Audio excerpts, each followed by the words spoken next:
Good afternoon, everyone. Henrik Sarbagan here with Glendale Parks Recreation and Community Services meeting for September 15th, 2025.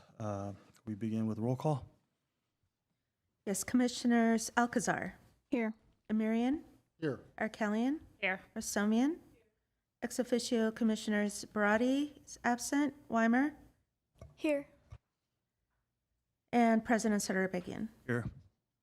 Okay, the agenda for the September 15, 2025 regular meeting was posted on the bulletin board outside City Hall on or before Friday, September 12, 2025. Item 2, introductions and presentations. At A is recognition of outgoing student commissioners Barati and Weimer, but we are requesting to move that to the end of the meeting to give time for Commissioner Barati to join us. Let's move it. So 2B is introduction of new or promoted CSP employees.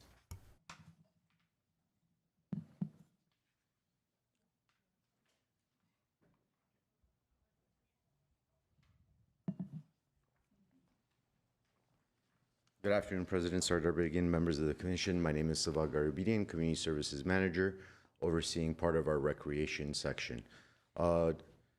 Newly promoted to our department is Krista Gregory.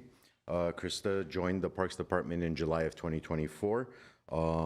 First started working as a specialist at the Adult Recreation Center, overseeing our senior programs, events, and facility operations.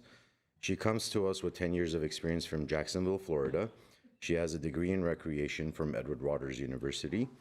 And Krista, her favorite park is Brand and likes going hiking on the trails up there. And for fun, she likes to make her own candles. So please join me in welcoming Krista as one of our newest, newly promoted employees, Community Services Coordinator. Thank you.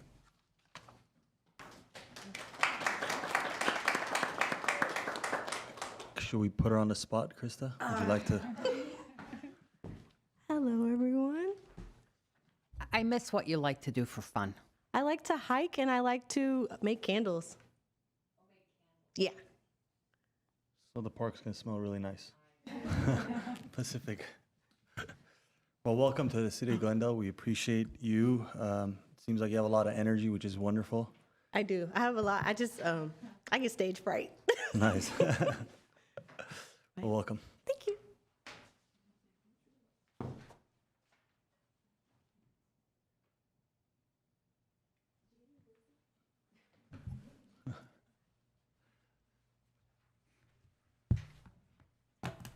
Okay, next is item 3, upcoming council agenda items.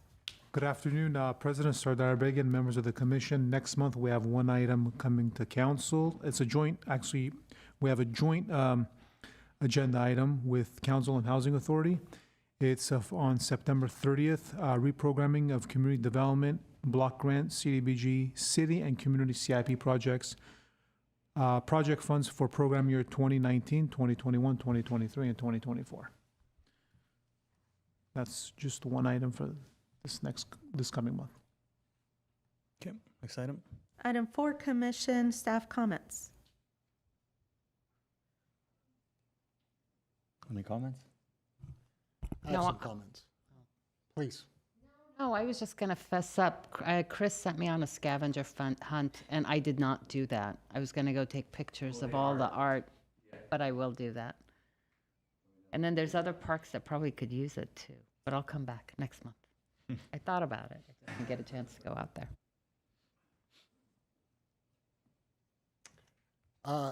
Yeah, I have some comments, and I'm not a big social media guy. I don't have any social media, but I have served in the city of Glendale for this is my 20th year as a commissioner, and sometimes these commission comments give me an opportunity to speak my mind about things that are going on that impact our community. And so I'm going to, if I can, just talk briefly about last week. Charlie Kirk was assassinated on the college campus. And I didn't really know much about Charlie Kirk because I wasn't on social media.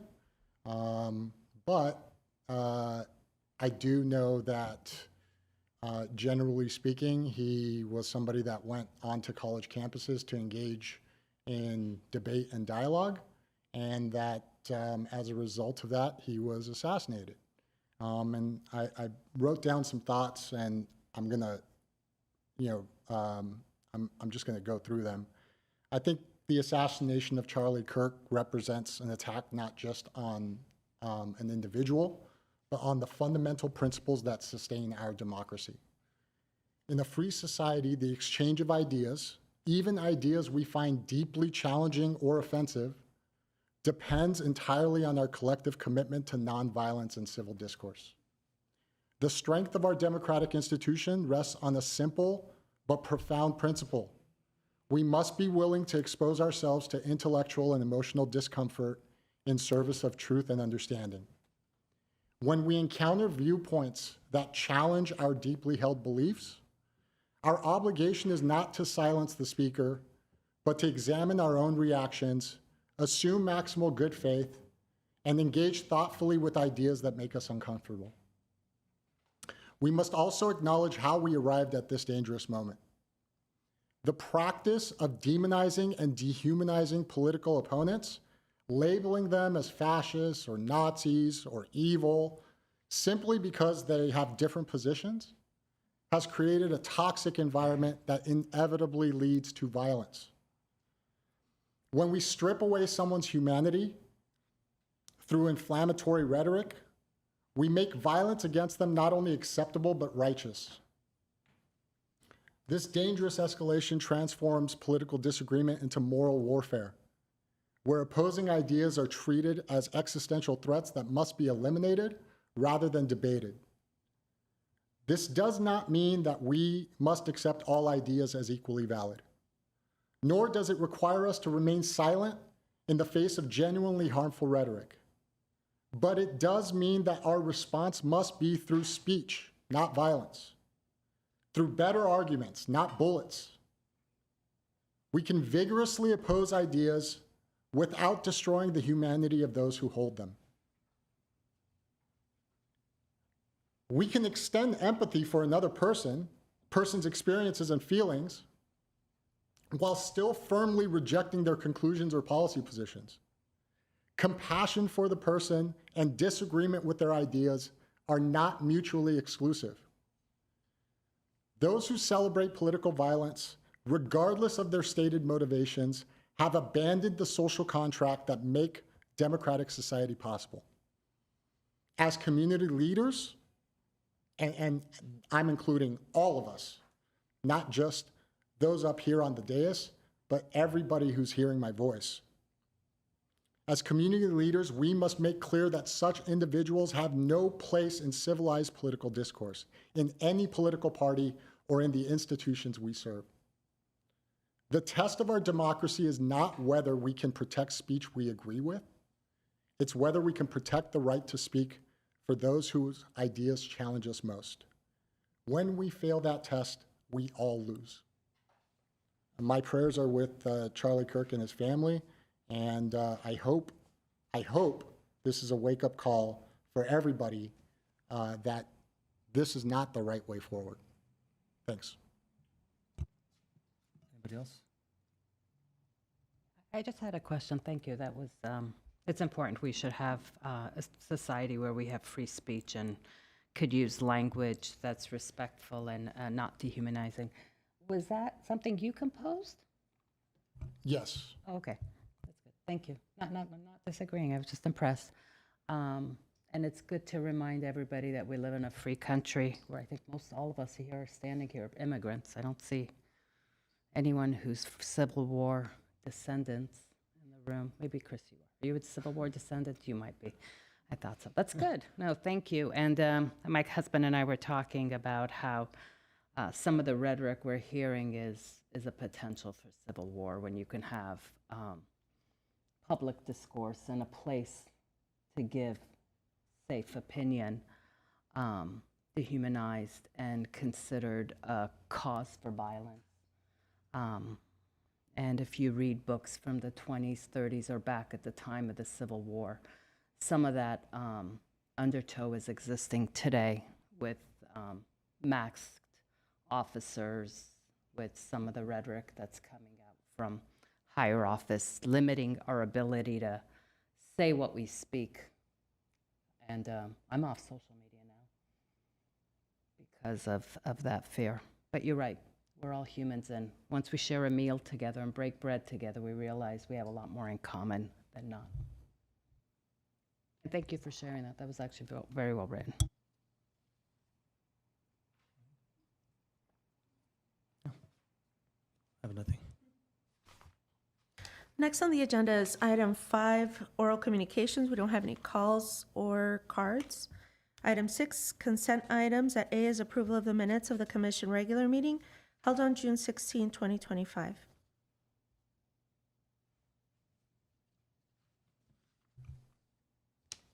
I'll move to accept the minutes as submitted. A second. Thank you. I'll take roll call. Commissioners Alcazar, Yes. Marion, Yes. Arkelian, Yes. Rostomian, Yes. and President Sardarbegian. Yes. Okay, motion carries. Item 7, reports, information only. At 7A is city operations and immigration status, data gathering, staff protocols, and policy implications. Good afternoon, President Sardarbegian, members of the commission. The report before you is in response to a request from commission raised by Commissioner Alcazar, supported by the commission. The report essentially covers, what we will go over is the request from the commission, which included use of city resources, including city personnel, programs, and property, that collect and or share information on an individual's or household's immigration and legal status, rules on the current confidentiality and protection of city data of personal identifiable information of program participants, procedures for staff response to investigations or enforcement actions on city property related to the Department of Homeland Security's immigration and customs enforcement operations, inclusionary policies and whether there is policy related to immigration status, and risks related to changing policy or adding policy related to immigration or legal status. The report before you and the exhibit that is attached in the report, Exhibit 1 titled Personally Identifiable Information Required by City Programs, provides a detailed breakdown of the programs that are offered by our department by each section, personally identifiable information that's gathered by each program, how the information is stored, and who the information is shared with. We did our best to try to break it down by section and the programs that we provide, because it seemed like there was a common theme for some sections versus others. So the presentation will be done as such. The details are in Exhibit 1. So to break it out for our administration, park services, and recreation sections, so most of the programs that collect general personally identifiable information most programs collected general personal identifiable information like name, last name, address, medical information for, programs like the day camp programs or some of our teen programs. But the information gathered is not shared with outside agencies. Only 2 of the programs within these sections may incidentally collect sensitive, and I'm going to refer to it as PII for shortening the personal identifiable information. Only 2 of the programs within these sections, which are the day camp scholarship and discount program, and some of our case management programs, like for our teens, may incidentally collect information, but it's not necessarily a requirement of the program. And that would be due to income verification, or if the client is requesting assistance with information that might require our staff to collect that information. But again, they're not requirements, but they may come up in the information that we gather in order to provide the services requested. For our human services section, most programs collect sensitive PII, but the information gathered is only shared with the funding agencies. And the reasons for collecting the sensitive PII as part of the human services programs And that's essentially like our CDBG program or our senior services, our ENP, which is the elderly nutrition program. Some of the reasons that we would collect that information is that the program requires age verification, so staff would need some sort of documentation that allows us to verify that the participant meets the age requirement. And the information that is gathered from like age verification information would be shared with the agencies that are funding the program. Los Angeles County Aging and Disabilities, County Nutrition Services, and when I say client's primary physician, we don't necessarily share that information with the physician, but sometimes that information might, the name, last name, or date of birth might need to go to a physician if the physician needs to provide verification that the senior meets the program requirements in order for them to be assisted in our elderly nutrition program. The other information that we might gather is income verification. So our Community Development Block Grant Program, that program is federally funded. And so when we are funding community agencies, whether it's for capital improvement projects or it's for public social services, there is a requirement to gather income verification, and there is a HUD form that we provide to the agencies that they're supposed to submit. So that information may have income information that we would gather. But again, and the other program is our Cooling Fan Assistance Program, because again, it's using CDBG funding where we're purchasing cooling fans to then turn around and distribute to seniors who meet those requirements. And the information is only, again, shared with the Department of Housing and Urban Development, HUD, and is only shared during an audit. The next section is our workforce development and our GYA sections. Both of these sections provide job placement programs or job training programs, whether it's in the classroom, on the job, work experience, or soft skills. Some of the programs that the workforce development section provides are listed, like their WIOA Adult Dislocated Worker Program, their California Adult Education Program. I'm not gonna name all of them, but they're listed on the screen. With WIOA funding, majority of their funding is federal funds, and all of their programs are grant funded, but majority of it is federal funding. And the requirement in order for individuals to be able to be eligible, they are required to verify the right to work. And that could include information like a social security number, current driver's license, state ID. So in order to be eligible for the programs provided through the Verdugo Job Center, we are required to verify the right to work. And as part of that verification, the programs may collect information. And the information collected is essentially shared with the funding agencies. So the information doesn't just go out to anybody. It goes into a database that could be accessed by the funding agencies, and that could include the State of California Employment Development Department, and the Department of Rehabilitation, Los Angeles County Department of Economic Opportunity, and the Homeless Management Information System, because the GYA also gets funding through homeless services. So in conclusion, only programs that collect sensitive PIR are grant-funded programs, and we only share the information that's gathered with the granting agency as a requirement of the program. The second half of the question was whether the city has a policy on response if there were any ICE activity in the city. The city does not have a formalized personnel protocol for staff response in the event of immigration enforcement on city property. Staff do not engage in any enforcement activity except for enforcement of department rules and regulations. So we have policies and procedures, and we're expecting people to follow our rules and regulations. And that's essentially the only type of rule that we staff engage in enforcement activity. If there was if ICE was to conduct immigration enforcement on city property, staff would neither facilitate nor impede or obstruct a law enforcement operation. federal authorities have access to all of our publicly accessible areas at all city facilities. So they would be able to only enter and access publicly accessible areas within the department. Only pursuant to a judicial warrant would they be able to gain access to non-public areas.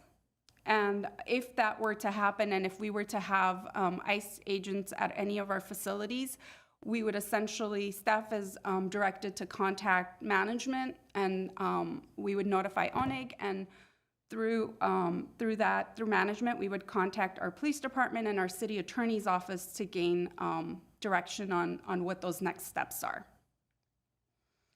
We have received some guidance from agencies that fund our programs. So Los Angeles County Aging and Disabilities and the California Workforce Board have provided some fact sheets and just guidance documents, which essentially state the same thing. So it directs staff not to put themselves at risk, but that they should only provide access to publicly accessible areas within our facilities. Although, and I know that one of the questions that came up is whether, if we have policies and whether we should adopt policies. And, although adopting inclusionary policies that provide city services or programs, regardless of immigration or legal status, can expand service and promote equity, it also does have several risks. And there is a lot of uncertainty still around federal and state guidance on, what those are and what the impacts could be to our program funding.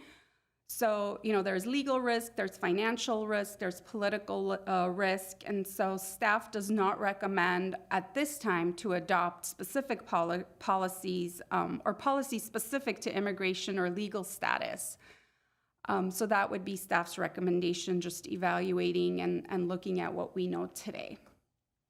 That concludes my report. If you have any specific questions, we do have program staff here and in the audience with us. We can call them up to answer specific questions that you may have that is program specific. We also have our senior assistant city attorney with us in case there are some legal questions. I can kick us off. Thank you. I really, really, really appreciate your team putting this report together very quickly.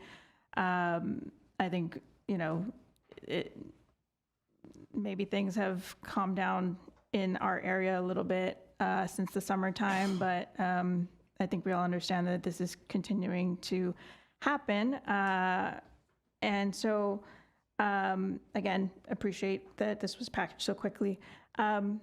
My first question is just reviewing the information in Exhibit 1. So from what you shared, it sounds like a lot of this is federally funded and the information is already shared at the federal level, correct? And so from my understanding, there's not much we can do with limiting what information is shared to the grantors. Yep. Yes, Commissioner Alcazar, to answer the question, yes. So whatever information we do share is a requirement of the grantor. And for example, workforce development, it's systems that are in place that we're required to use. So the information that we input into the system is information that they have access to. Got it. Understood. It does also just understanding that a lot of the federally funded programs, right, are requiring compliance with the federal level policies. So it does feel like our hands are tied. I completely understand, the recommendation that we should not engage or even proceed with, and the risk with it, right, of trying to institute or expanding our inclusionary policies to consider immigration. I guess it does feel like, again, our hands are tied with what we can do, and it sounds like our best approach is to kind of let go of it right now, so not as to risk any more attention or risk, our participants in our programs from any further attention from unwanted eyes beyond kind of what we were already reporting. And I understand that that's a requirement by the grantors. So I don't have any other questions. Does anyone else have any thoughts? I guess there's two. I guess one of them is like maybe maybe there can be a disclaimer. So those who are interested in applying for any of the programs, they can just have awareness that this is being shared. If it's just like raising awareness, it's just like a fair way. That's just a comment to your question, and I'll come back to my question. Is that where you were going with that? That's an interesting thought.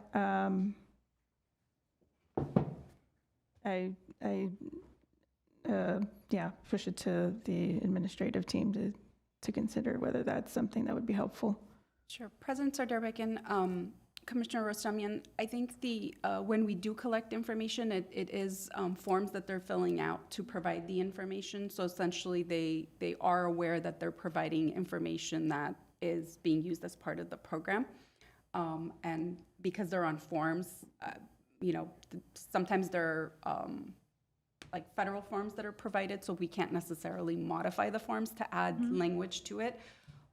But the applicants and participants are aware that we're gathering that information because it is a requirement of the program as they're providing it. So that's essentially their notification that the information is going into a database that essentially would be providing services that would allow us to be able to provide the services. So I'm not sure if additional footnote would be possible or is necessary, I guess, from staff's perspective. Yeah, I mean, I completely understand with you that if you're providing information, it should be considered that it could be shared. So that's, pretty straightforward. I was just wondering, as a suggestion, I'm not necessarily advocating for it at the moment. I have to think about it more deeply, but I thought just additional, kind of like an additional before clicking apply to this program, if on the website or anywhere, it could be like information collect. It's like a reminder. People are aware of these things, but it could be an additional reminder. Just a thought. Again, I have to thoroughly think about it to suggest a proper solution to a potential concern that has been raised. But the question that I wanted to ask, and this is just out of curiosity, what's an example of a private space in a public place?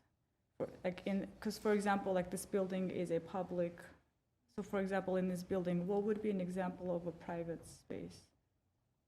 So anything where you would have to be allowed access to enter. So like if you were to enter into the building, you can walk up to anybody's front counter, but most of our front counters beyond that front door is closed.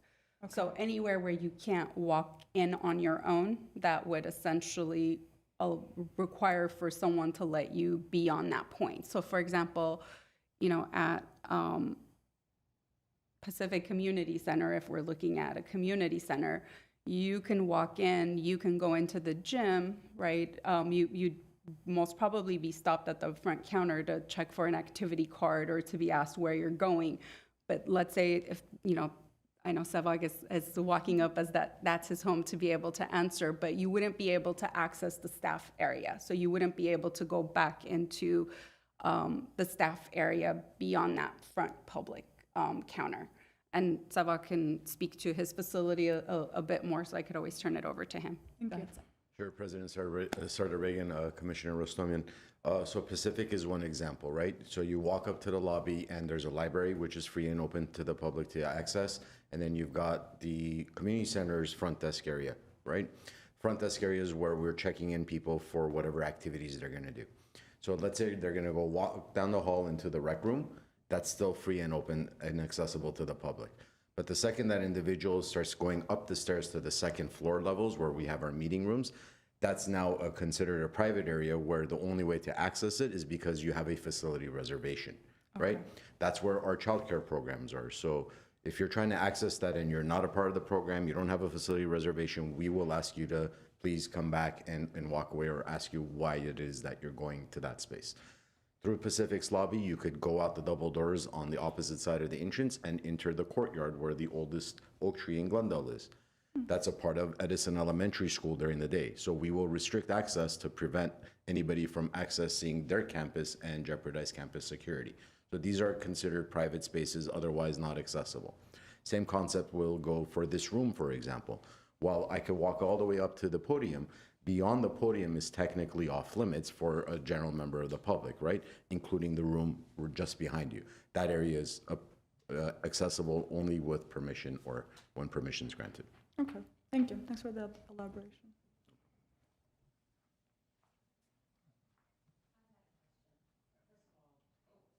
Sorry, I had a question. And first of all, really nice summary, because I read the report and then you really nicely summarized.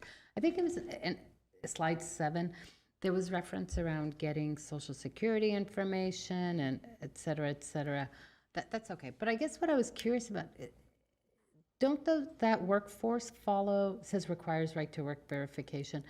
That staff would go through sort of an HR process, right? An onboarding as a city employee, and I'm assuming there's like an E-Verify, or, you might do I don't know if we do talk screens or background checks. I don't know if we do, but I mean, that's what I'm assuming that would be part of, right? That's correct. So Okay. President Sarbagian, Commissioner Arkalanian, yes. The Social Security is part of the right to work, where it's either Social Security, driver's license, or U.S. passport. And anything that an employer requires to onboard a client, we require it as well, because we are an employment service. So we have to verify that right to work. It's a federal requirement. It's called eligibility that we have to take. And we share that with the client. All right, thank you. And that's every employer in the United States, correct? Yes, that's correct. That's why we don't use the term immigration status at work. We said right to work. We would just want to verify their right to work, right for us to place them at a work site for them to get paid, because we have paid work experience, so we have to verify those documents. Okay, that's what I thought. Didn't want to make an assumption. Yes. Wait, can I ask a question while you're at the podium? Sure, of course. I think we were trying to get at providing additional information to participants when they apply, but it does feel like, because of the high risk of the state of affairs, that potentially there are also people who are just not even applying out of fear. First question is, have you noticed any shifts in kind of clientele? And do you have any recommendations for how to maybe protect or continue to support people in accessing our services, particularly at your, in your agency? President Sarbagian, Commissioner Alcazar, that's a great question. For workforce programs, or one of our priorities is accessibility of programs to the community. Post the pandemic, COVID, we've seen a decline in in-person visits. People do not necessarily want to go to a facility.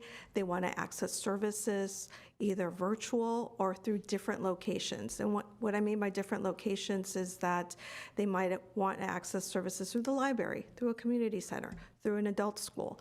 So what we've been doing post-COVID is having staff available at different locations, so that way we don't expect somebody looking for work to come to our physical location, but they have access points and they have the ability to meet with someone who speaks another language, someone who's able to address their needs, and then we do referrals that way.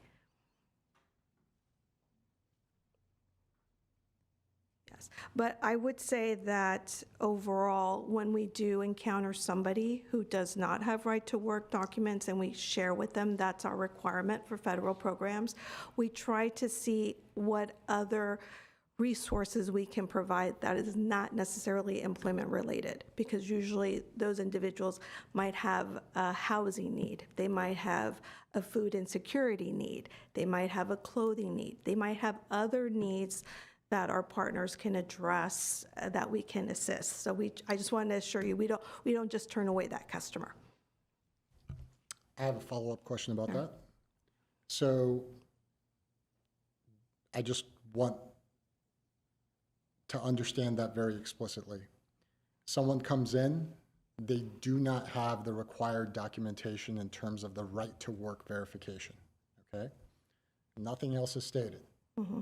You look for any other services that you can provide for them. That's correct.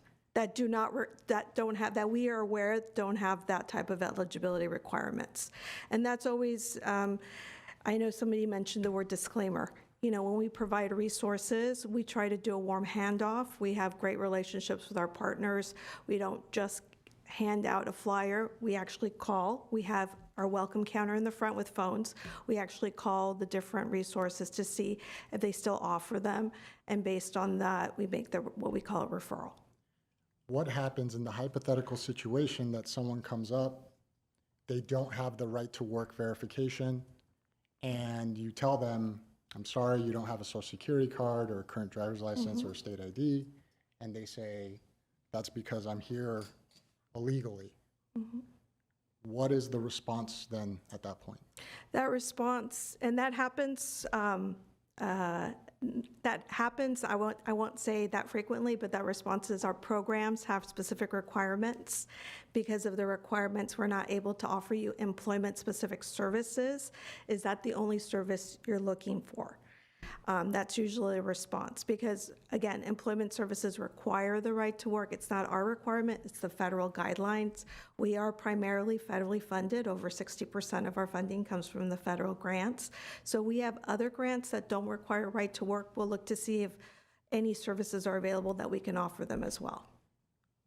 Does that include programs that are federally funded? No.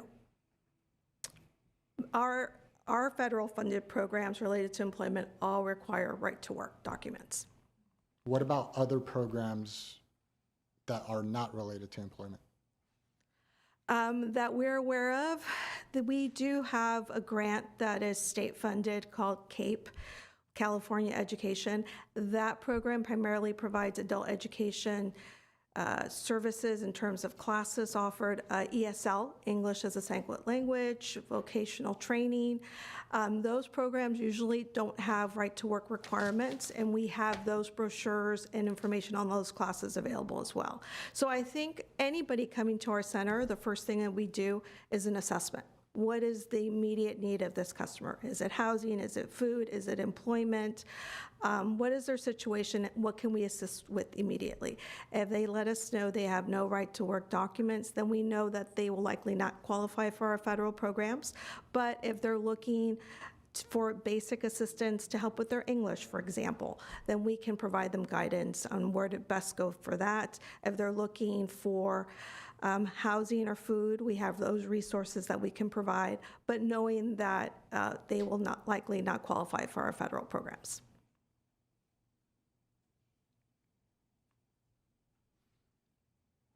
Anything else? I have some questions aside from those. Yeah.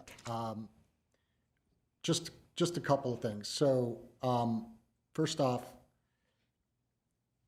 given that the workforce development programs require that verification for right to work, I mean, how would non-cooperation with federal immigration services impact our continued eligibility for those funds?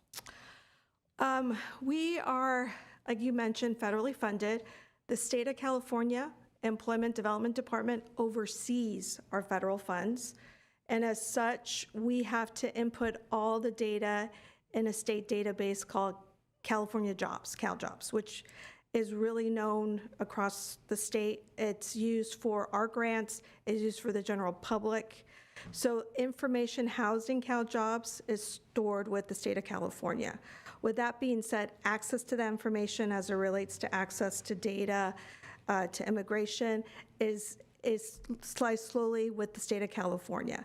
Now, we have been told, our workforce programs, is that any information that we collect on participants get sent to the Department of Labor, as Teresa mentioned in her report. So we do not have any interaction about the data being transmitted. All we can do is collect the data in the CalJobs system, make sure that individuals that are enrolled in our programs meet the federal requirements, because we do get audited regularly 3 to 4 times a year to make sure that we're in compliance with the federal requirements, that we're inputting the data in the system and such. So in terms of where the data is stored, how it's stored, managed, and who has access to it, our staff are the only ones who have access to the data. We go through an intensive process of data storage for our staff training, and we go through intensive training on the confidentiality requirements of data. So we take that very seriously. We have not been alerted by the State of California Employment Development Department of any request made of the data. The data currently is being used to make sure that we are complying with federal requirements, that we're meeting our performance goals. The Department of Labor is able to see all the different programs that we're enrolling them for future funding and such. So I'm not sure if that answers your question, but it is a complex process when you receive federal funding. I would say there's a lot of layers of self-checks that we're aware of. We take at the Verdugo Job Center the monitoring and protection of data very seriously. There is no paper files that our staff have. Everything is in the CalJobs system. And that's a system that is owned by the state, and that it's a web-based system that has multiple databases in different security areas that none of the workforce boards know about. So I know because it houses not just Verdugo data, it houses the whole state of California data, that they take it very seriously, who has access to that data. Yeah, I have a couple other questions. They might not be for you, but Okay. I asked this when this report first came up, and what percentage of CSP's budget comes from federal sources? President Sardarbagian, Commissioner Amirian, I don't have the total offhand, but I do have the number. I did pull the numbers as right before the meeting, but I don't have the totals. I just wasn't sure if this question might come up. So for CDBG, essentially, we're looking at, so about 1.7 million we get in CDBG funds. Workforce funds, we receive federal funds, about 6.7 million. With Glendale Youth Employment, I don't, I'm sorry, with GYA, I don't have the numbers as it's broken down by federal funds versus state funds, but overall, I think it's about a $3.5 million that they get, but that's not just federal funds, that's all of their revenue that comes in, if I'm not mistaken. And then for our ENP program, we get about $556,000 in federal funds.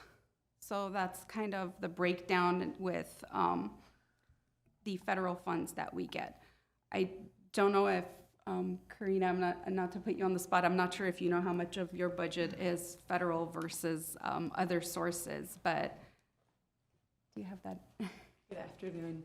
Our budget is about $3.5 million to $4 million. About $1 million of that is federal funding, and it varies year to year. So some years it can be $700,000. So depending on our grant allocations for that year, if there is funding rolled over or whatnot, but it's usually between $700,000 to $1 million. So just doing the math in my head, it sounds like it's somewhere north of $10 million that is federal funds?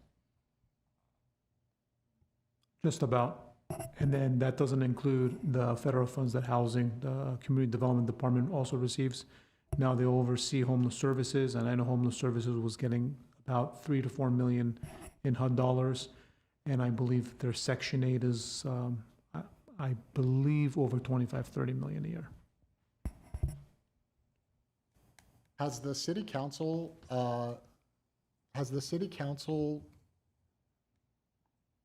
opined on this through direction to staff? Does the city council have a stated policy position as it pertains to this topic? No, they haven't. I'm sorry, what's the topic?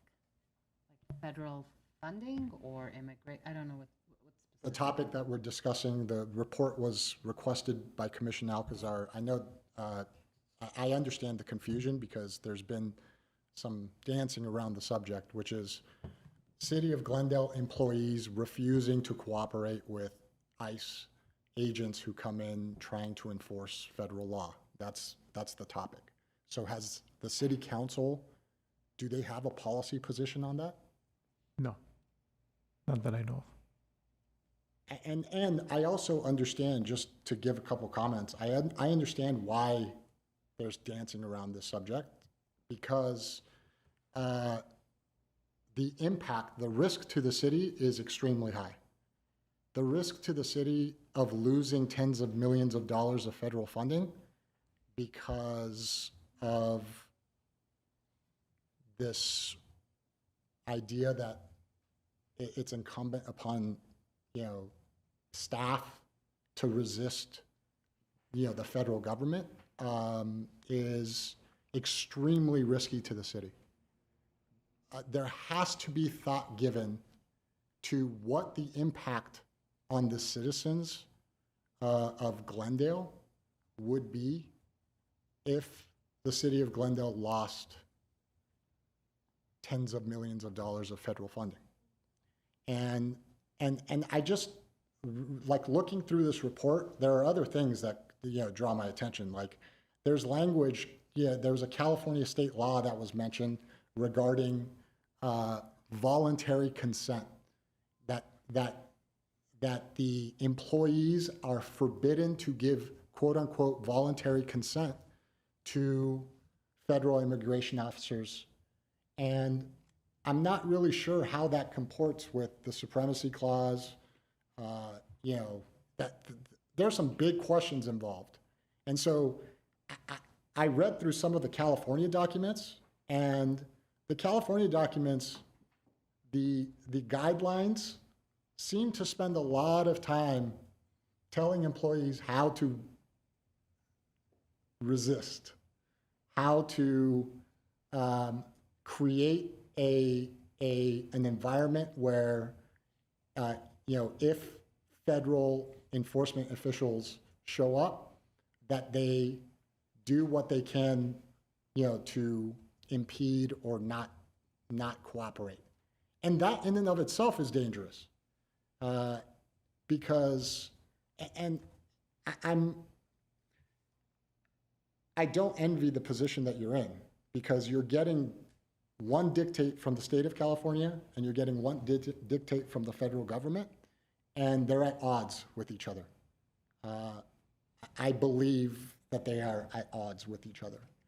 And so I think it's really important, before we make any mistakes here as a city, and it's why I asked the questions that I asked. If you find out as a city employee that if someone tells you, they volunteers the information to you, helping them find other services that they can potentially utilize is potentially risking our federal funding. And so I want to be compassionate and help people who need help, but we have to be very, very clear as a city how that happens, or else you are inadvertently, through suicidal empathy and compassion, impacting hundreds of thousands of U.S. citizens who are residents in this country, in this city, services that they have access to in order to misguidedly help somebody that has volunteered information that if the federal government finds out, then they might, if they've got nothing better to do, come down and say, we're going to make an example of you, thank you. And I don't want the city of Glendale to be made example of. It's not worth the risk. It simply is not. I believe that there should be a full fiscal, like comprehensive fiscal impact report done of what the impact to the city of Glendale and its residents would be if we lost federal funding. That information you can provide to us, great, but really it should go to the city council, and the city council should have a stated policy position about what the policy of the city council is. Providing some of these California state guidelines, these documents to the employees is already, you're already riding the wire, in my opinion.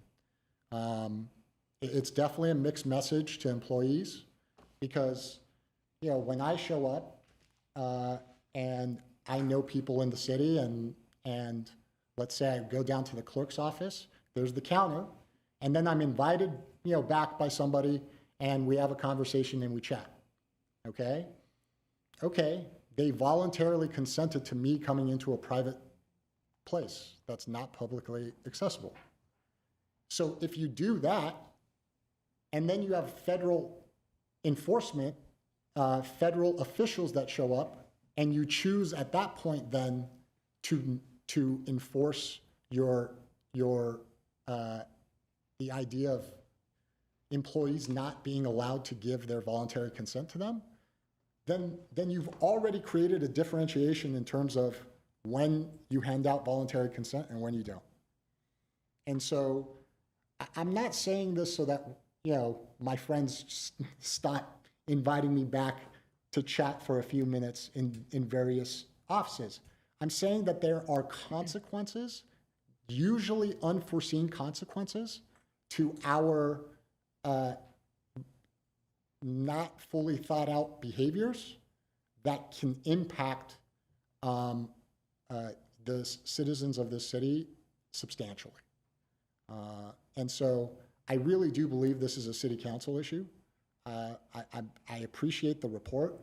I definitely think that the city council should respond to this and opine on this and make it very clear so that you, as the employees of the city, as staff, have a clear direction and you're not the ones having to make that decision in that spot governed by your own, compassion and empathy and feelings and thoughts.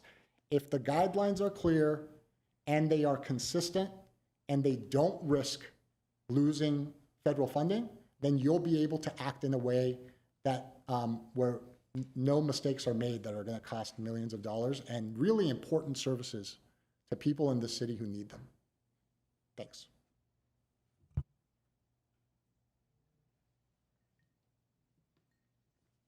Anyone else? Next item. Next is item 7B, Park Services Section Monthly Activity Report for July 2025.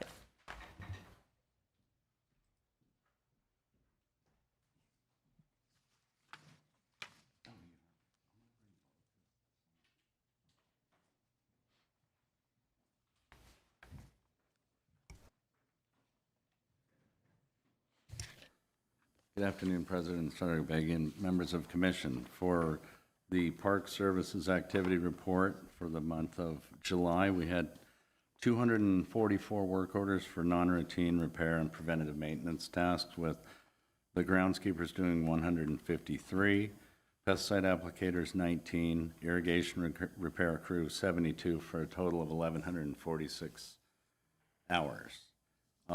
There's only a few projects to show you. A lot of it was captured via work order, and it's not really things that look nice on camera.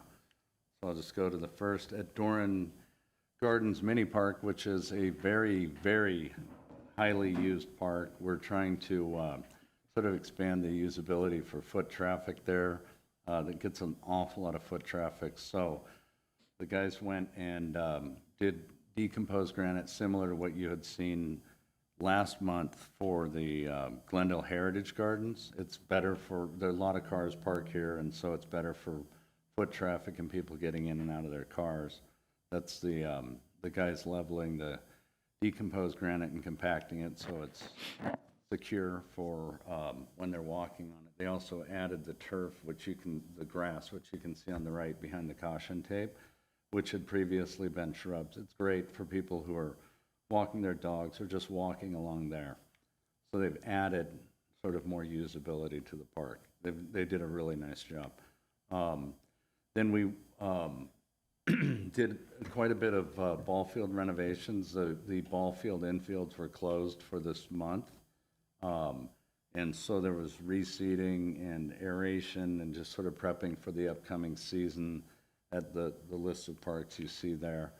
At Montrose Park, they went through and dethatched the lips around the field so that there would be no trip hazards. That's Hugo using our dethatcher. They went through and got it prepped for seeding, and then they overseed the whole thing, and then we allow it to rest for several months so that the turf can mature and then withstand the upcoming baseball season. This is the Shoal Canyon field number 1 right here. That's after they had reseeded, and it is growing in very nicely. So all the infields are looking real good. It's the Little Leagues and Babe Ruth and all the users really appreciate the work. You'll see some more aggressive work we had done too. Most of this was just overseeding. And then at Dunsmore, they did a beautiful job. That's CV High School does play their JV games on this, and so it gets a tremendous amount of use. That's the overseed. And at Shoal Canyon, that's the overseed growing in there. It's looking nice. And so we went ahead and, at the request of some of the Little Leagues, they wanted to put in, as opposed to just having the loose soil, you can put in brick. It's clay brick, but it's softer. It's not like what you would see in a patio or something like that, but it holds together much better. As you can imagine, the batter's boxes and behind where the catcher is that they get a lot of use, and so it wears out, gets soft, and this should hold up a lot better. Same goes with the pitching mound. They get a tremendous amount of use, and so putting the brick in there helps to keep them, that they'll hold together for a lot longer. This is the first time we've done it, so we're going to see how well it works out and compare it to the other fields at that time. So that was, here's the field after the overseeding, and that's it for the pictures today. If you had any questions. I don't have a question, but as an alumni of JWV Little League and somebody who loves baseball and has played basically my entire life, and I coach now my kids, that's great. It really is. It's such a small. It looks like a small thing, but the quality of life is huge. When did Shoal Canyon baseball field get grass in the infield? The number 1 field has had it. And it was field number 3. They got it, this is years ago. I want to say maybe as long as 10 years ago, that fields 2 and 3 were, 2 is still softball, so it's a skinned infield the whole way. But I believe it was about 10 years ago that we put turf for the Little Leagues in field 3. And it's very popular with the Little Leagues. So, and the guys do, they really work hard on those baseball fields. They all like baseball as well. So that helps that they really put their hearts into this work. Excellent. Yeah, much appreciated. Thank you.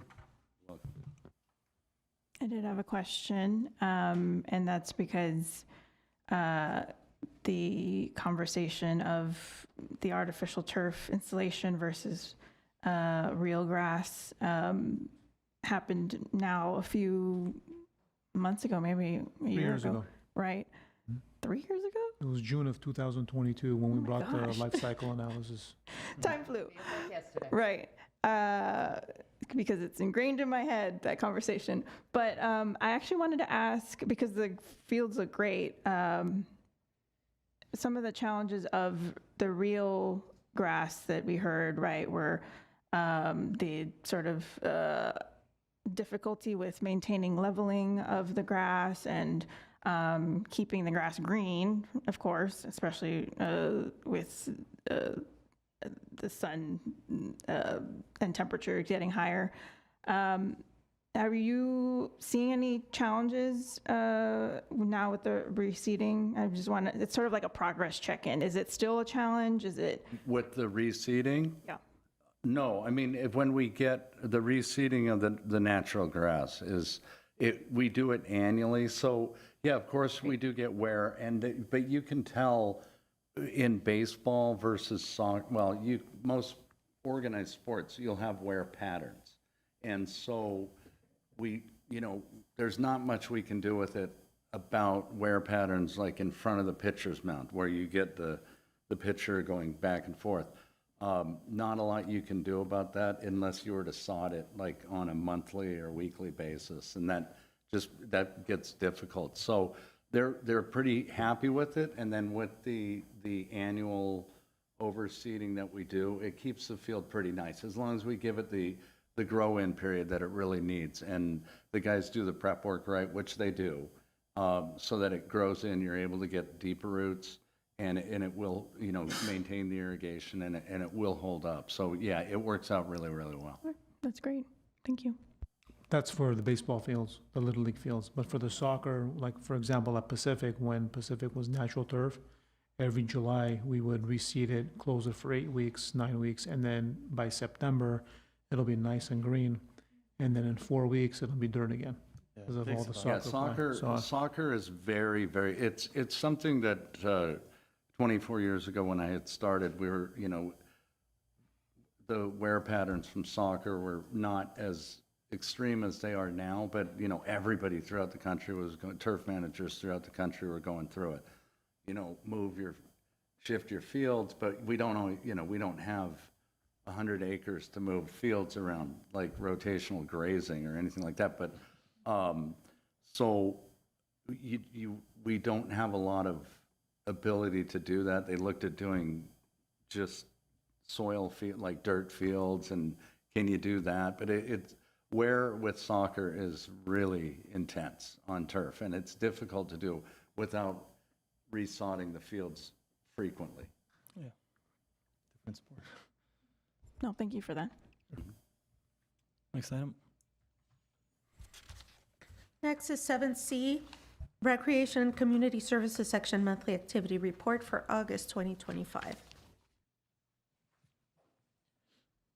Good afternoon, President Sardar-Begin. So we're going to do the August rec report. Let's see if this is going to work.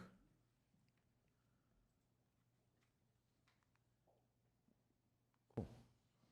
So we shortened it up today. We're not going to discuss what we did. We're going to discuss what's coming up, if you guys don't mind. So having said that,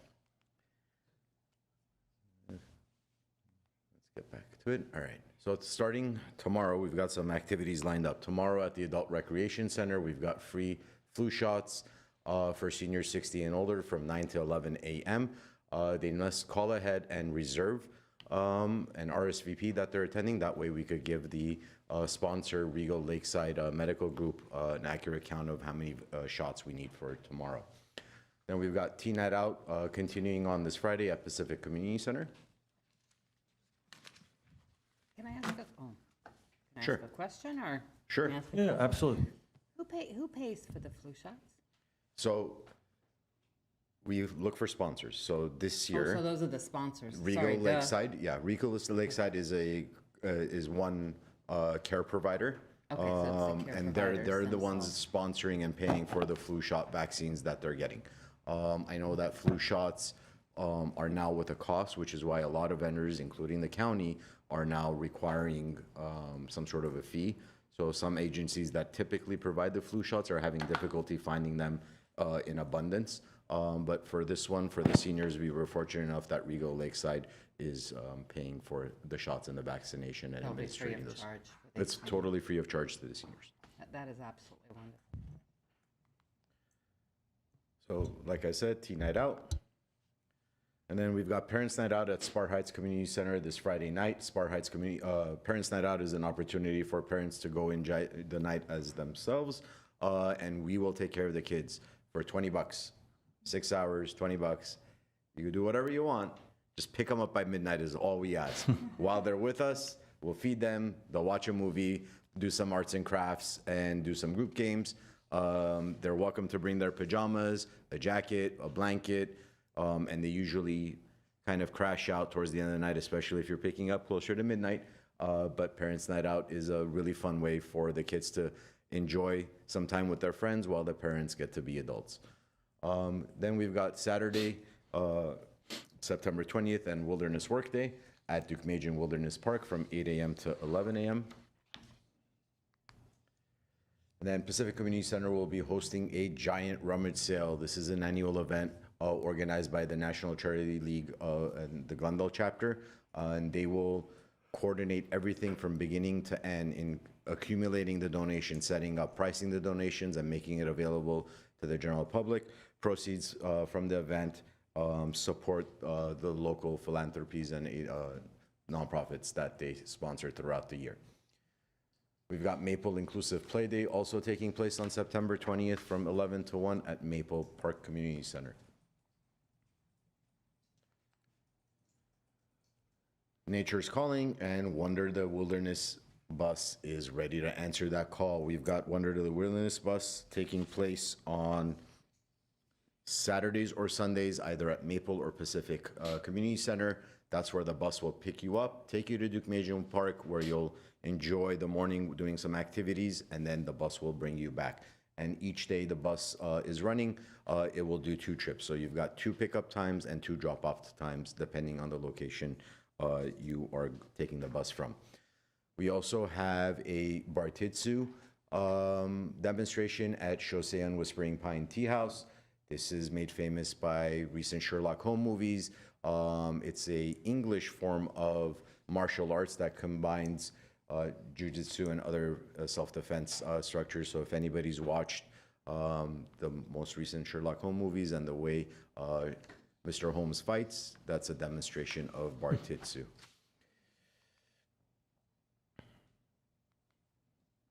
And then we've got the LA Regional Food Bank returning to Adult Recreation Center on September 23.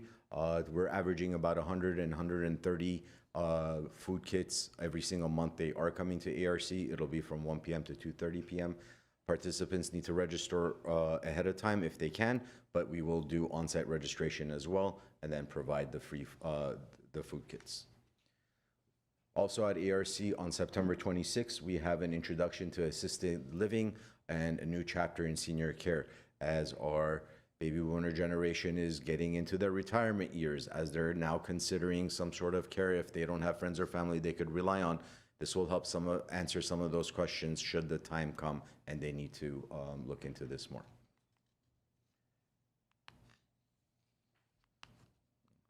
Too fast with the buttons here. We've got Parents Night Out at Pacific Community Center. Much like Spar Heights Community Center, same price, same program, same activities, just a different opportunity in South Glendale. So if your plans for September 19 are already made and piano is not for you, we've got September 26 available as well. And then rounding up our classic film, Under the Stars, the final movie of the summer. Former Commissioner Meeks with me, I'm sure he's smiling. We will be featuring Pink Panther Strikes Again. This will be at Brand Park at the doctor's house and gazebo on the lawn just in front of the doctor's house next to the gazebo. That'll be Saturday, September 27. Doors open at 6, and the movie will hopefully start at 7:30. It's always based on lighting conditions because it's an outdoor projector and screen.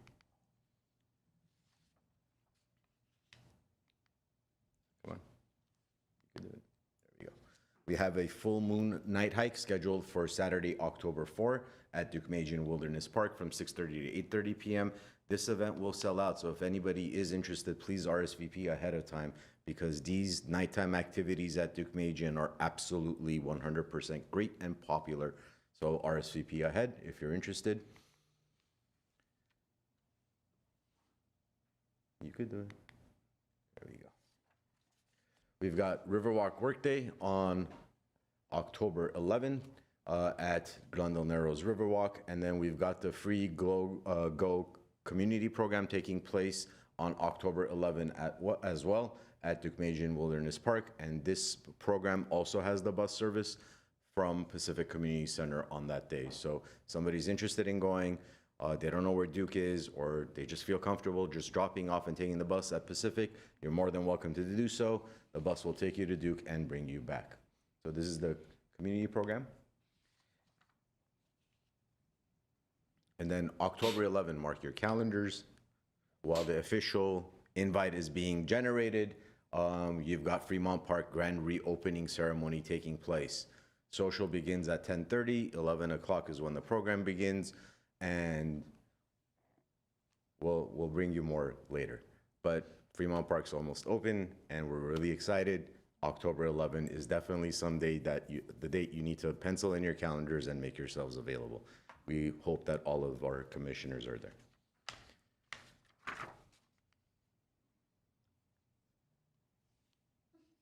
Kevin? Hit it on the podium.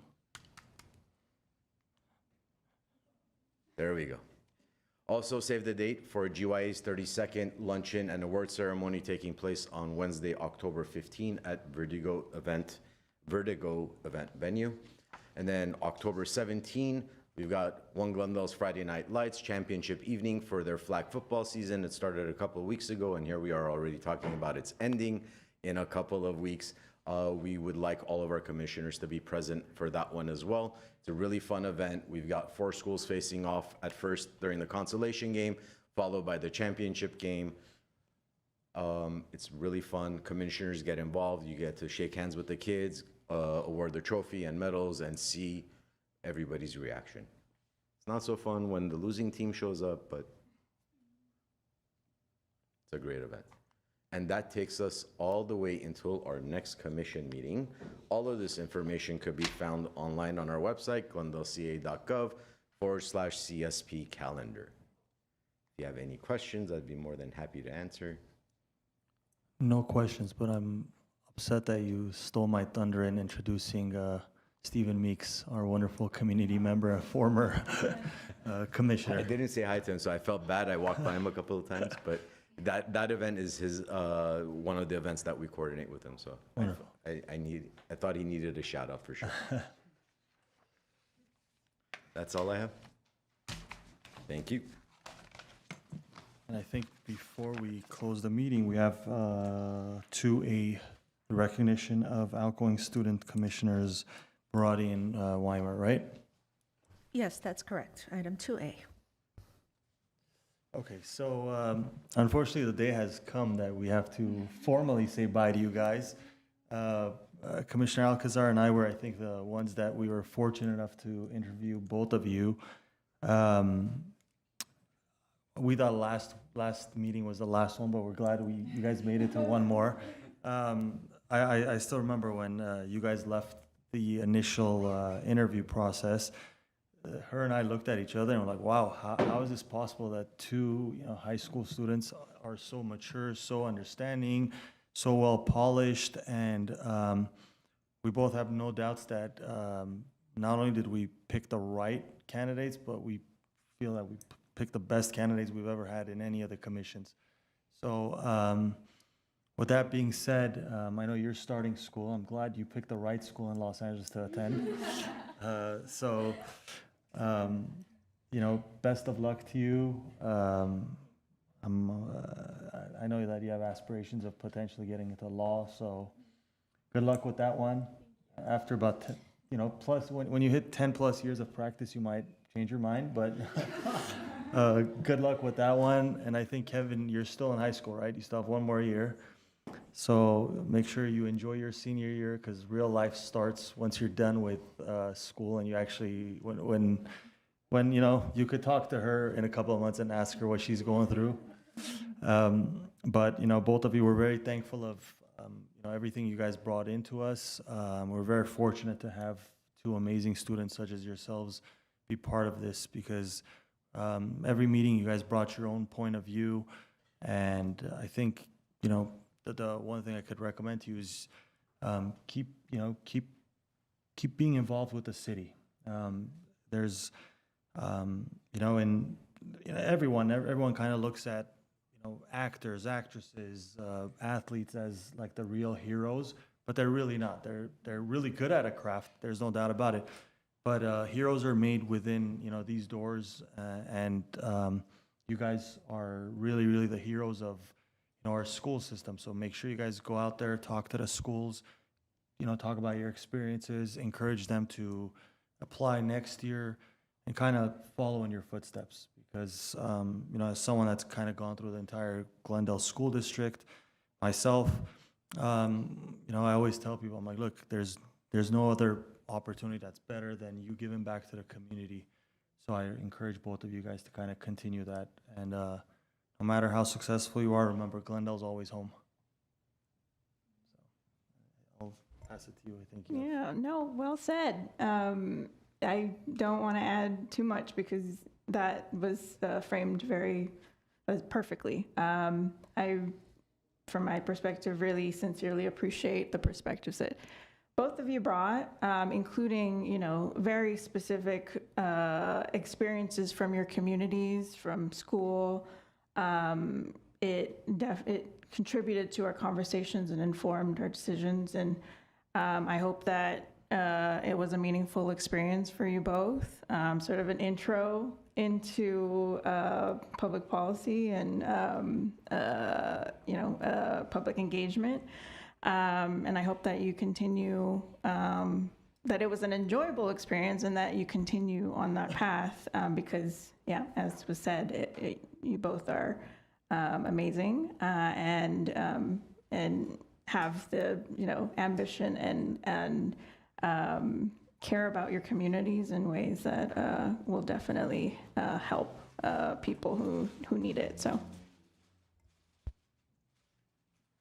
Yeah, thank you so much for selecting us to be on the panel. And I've loved growing up in Glendale, and then this past year seeing how certain decisions are made in the process that goes through with that. And it was definitely a meaningful experience. And who knows, hopefully down the line in my career, I'll be back and working in the Glendale community. So thank you so much again. I've appreciated working and sitting alongside all of you. So thank you. This is a very touching moment for me because I've always liked the city and the work that the city does. But I would also like to thank the two of you for selecting me and giving me the honor to serve on this commission. Besides that, I want to thank our directors and our administrators in the Parks Department. They have provided me with insights that I wouldn't have been able to gain elsewhere. This commission also inspired me to start my own civic engagement club at my high school, in which I intend to bring more youth and make my school aware about the opportunities that the commissions offer with student commissioners, and to inform others regarding public service and how it is a good field to enter into. And I want to thank everyone here, and I intend to also be back with the city, so it's been an honor. Thank you. Anyone else? Hire that man. I just want to wish best of luck to both of you. Not that you need the luck, but just continuing being tenacious and taking all the opportunities that comes your way, or even creating your own opportunities. It's just been a delight seeing you, even though for a very brief period for me, but even in a short period of time, your intelligence and commitment has shown through, so thank you.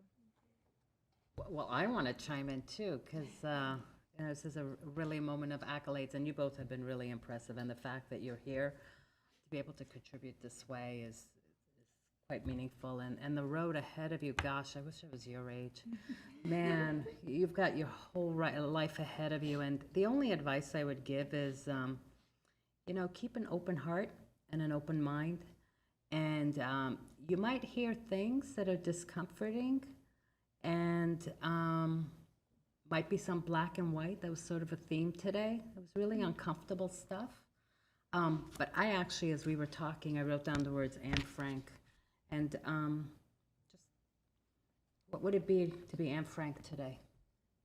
And we don't want that, you know? And she had perseverance. She went up against all the challenges that her and her family faced. And she left a legacy behind. So what's your legacy? Something to think about. Oh, we are going to. Oh, we have gifts. Yeah, and lastly, I'll leave you with this. I want both of you guys to, you know, work very hard and accomplish all your personal goals. But I think that, you know, we have there's a number of people sitting here today, and you know, starting from us to the leadership and employees within the city. No matter how many zeros your bank account has, you really, really change lives by giving back to others. So if you can, you know, I don't know, create something or create a company that you and your family benefit from, it's great. It's when you are able to kind of do more, because you don't know how, you know, the smallest words of encouragement, the smallest thing could change the lives of the next 1,000 kids that go through the streets of Glendale. Thankfully, we're all very fortunate. We have, in my opinion, the best, you know, city in all of California. But aside from that, I think that, you know, no matter how successful you guys are individually, always, whatever you can do, always find a way to give back to the community, because, you know, as you know, as you thought about us being immigrants and, you know, coming here, moving to the U.S. at the age of 8, I've seen a lot. I've kind of gone through a lot.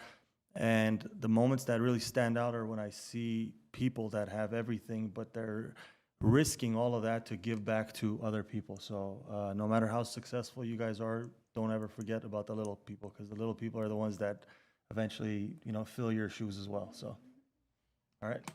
With that, we have,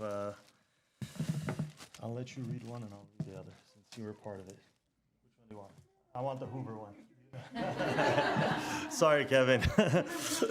So it says, the city of Glendale recognizes, and then your name, Ani Weimer and Kevin Barati, with gratitude for your outstanding service as a Parks, Recreation, and Community Services Student Commissioner, October 2024 to October 2025. So thank you, guys. If we could go up there and take a picture. No, everyone, no, let's just join them. Yeah, let's just join them. That group photo.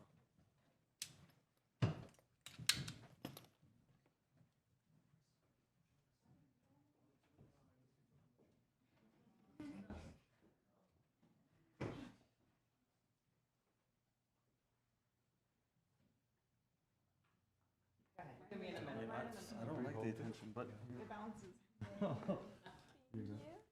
Thank you. Chris, join us. I thought you were here. One day I don't wear a suit. Yeah, today I wear jeans. Yeah, one day I don't wear a suit.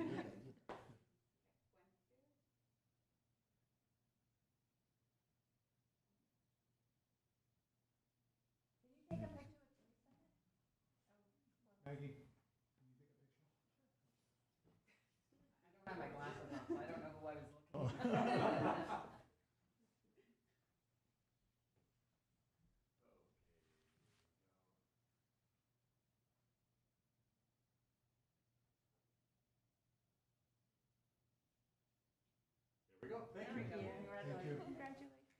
Thank you so much.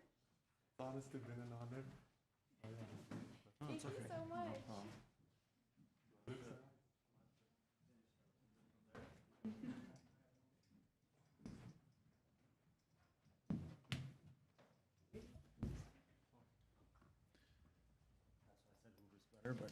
But President Sir,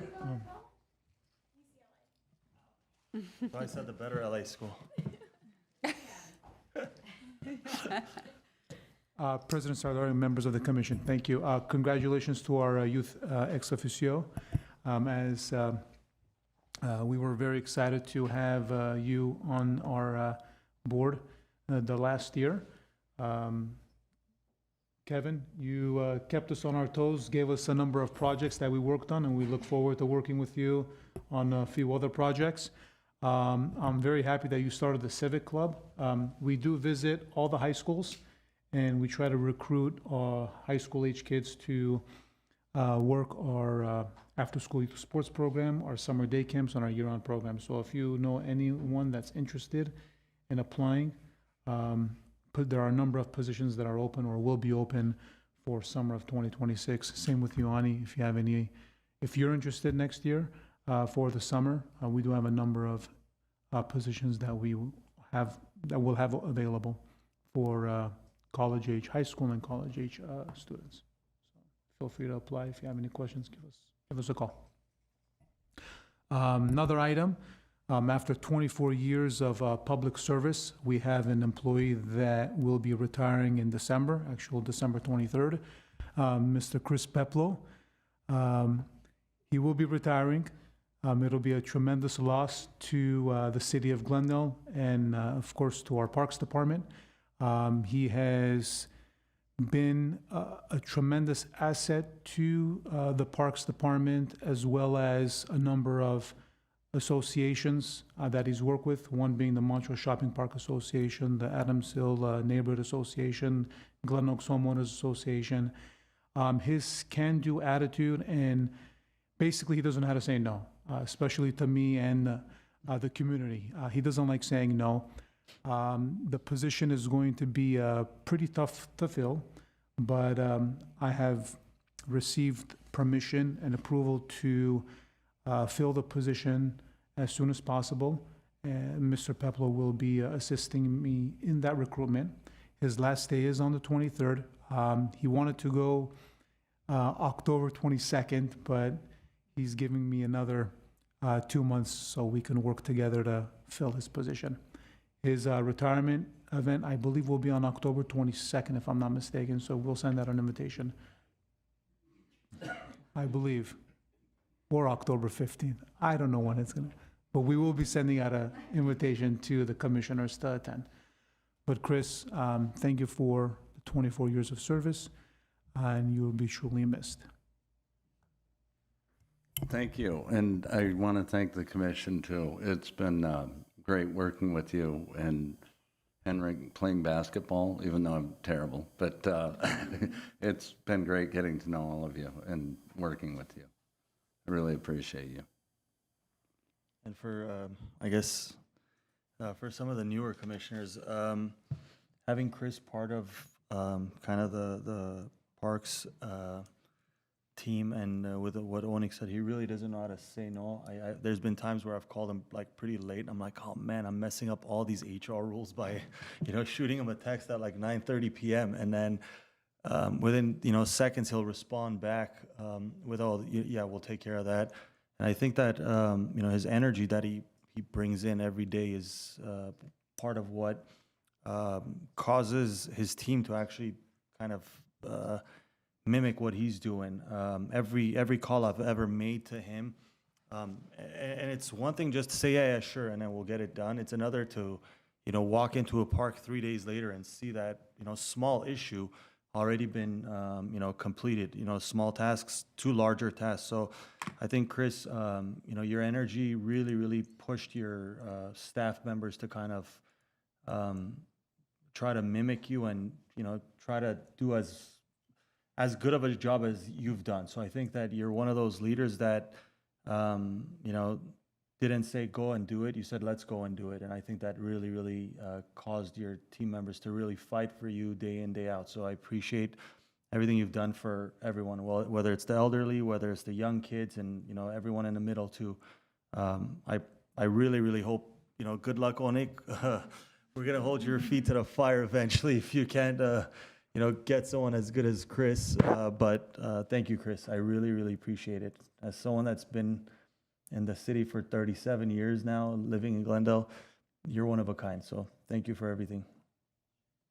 Thank you for that. I appreciate it. We have a very strong team in Park Services. Those guys are amazing. So I ask them or we'll get requests and they just handle it really quickly. So they're a great group of guys. They really are. So does that mean you're going to come back and give pep talks every 6 months? You'll be the motivational speaker. The good thing is he's local. He lives in Glendale. Nice. Okay. We have a cell phone and we'll be bothering him. That's nice. Okay. We'll be bothering him anytime. Yeah, once every 6 months, he could do a pep talk for everybody. A little more than that, maybe once a month. All righty. Are we done? That is all we have on the agenda. Thank you, everyone. We will close today's meeting at 4:05 p.m. Thank you.